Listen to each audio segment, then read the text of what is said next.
Dan saya harus mengakui ya secara pribadi, 8 tahun saya di KPK, kalau ditanya apakah Pak Alex berhasil, saya tidak akan sungkan-sungkan, saya gagal memberantas korupsi Bapak sekalian, gagal.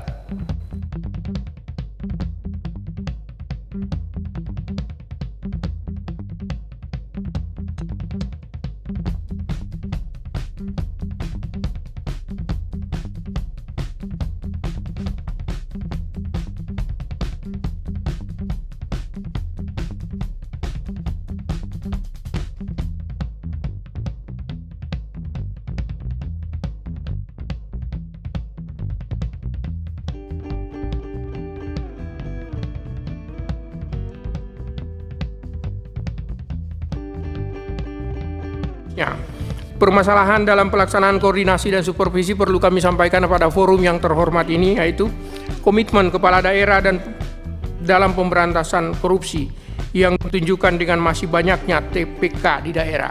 Selanjutnya, permasalahan lain yang perlu kami sampaikan juga adalah hubungan kelembagaan antara KPK, Polri, dan Kejaksaan.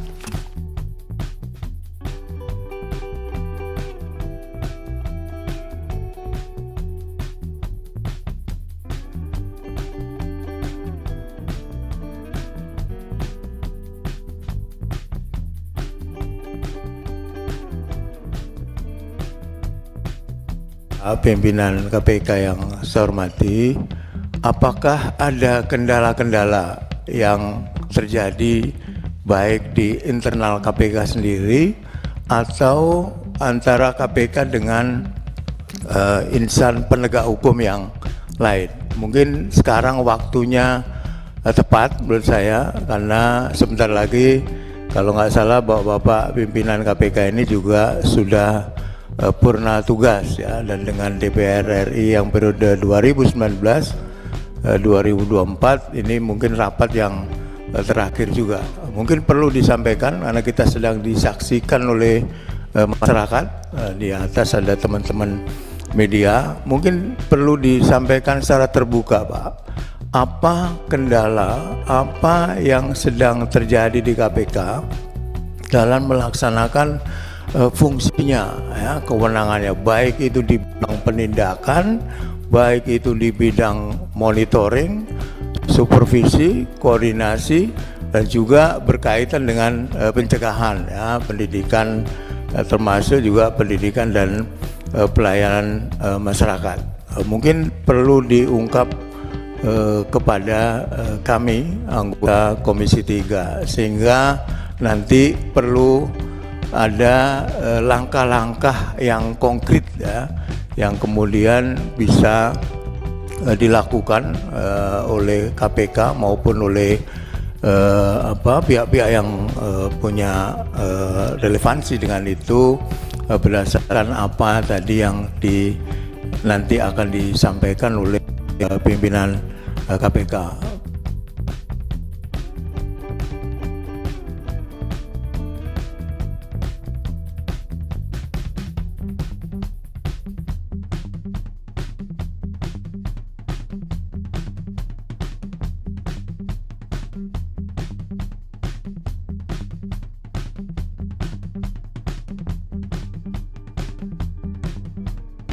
Perkara tertentu.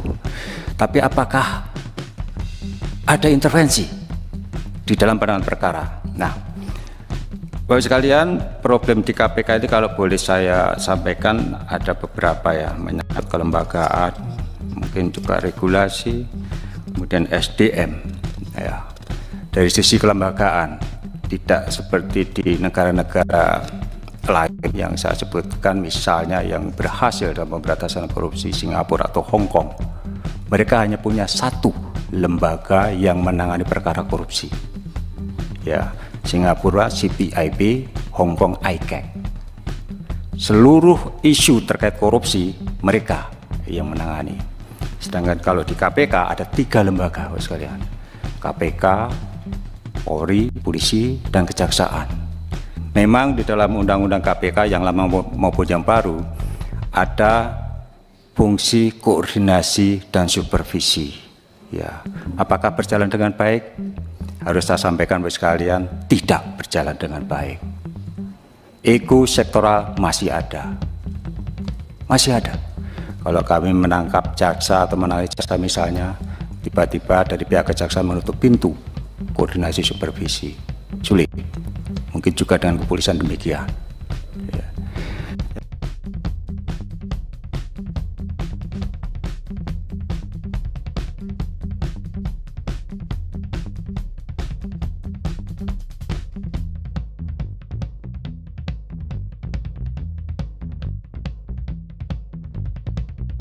Saya harus mengakui ya secara pribadi 8 tahun saya di KPK, kalau ditanya apakah Pak Alex berhasil, saya tidak akan sungkan-sungkan, saya gagal memberantas korupsi Bapak sekalian, gagal. Upaya-upaya untuk memberantasan korupsi ya tidak dilakukan atau tidak diikuti oleh lembaga-lembaga yang lain. Ini yang kami potret Bapak sekalian ya. Tidak ada perubahan mindset kelembagaan maupun secara individual ya. Integritas, terutama integritas kelembagaan dan integritas pribadi tidak banyak berubah, ya. Jadi bahkan boleh saya sampaikan juga ya, beberapa tahun terakhir ada yang menyampaikan kondisinya ini kembali lagi sebelum reformasi atau ya parahnya seperti itu gitu kan. Orang menjadi tidak takut lagi ya melakukan korupsi. Ya, sulitnya menjadi pimpinan KPK karena apa? Itu tadi saya nggak tahu penyidik pegawai KPK itu loyal ke siapa.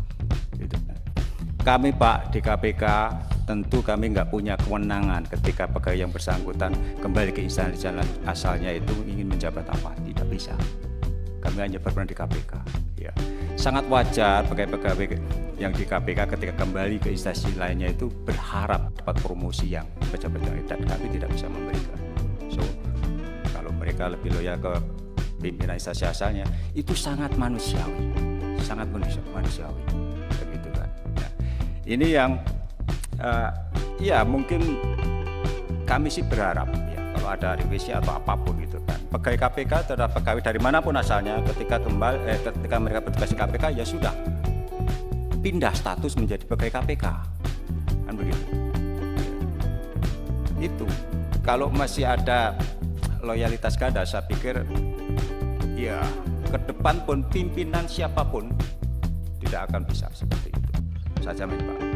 Kami Pak berempat ini dan saya pastikan ya, kami bebas dari intervensi politik. Boleh tanya Pak Gufron, Pak Nawawi. Dan kami tidak pernah bertemu bersehubungan atau membicarakan terkait perkara.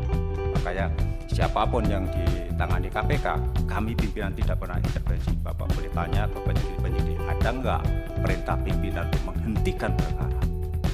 Itu sama sekali tidak pernah kami lakukan. Perkara dari bawah Pak dibangun Pak. Mereka menyodorkan alat bukti, ya. Ketika pimpinan sepakat naik saja Pak.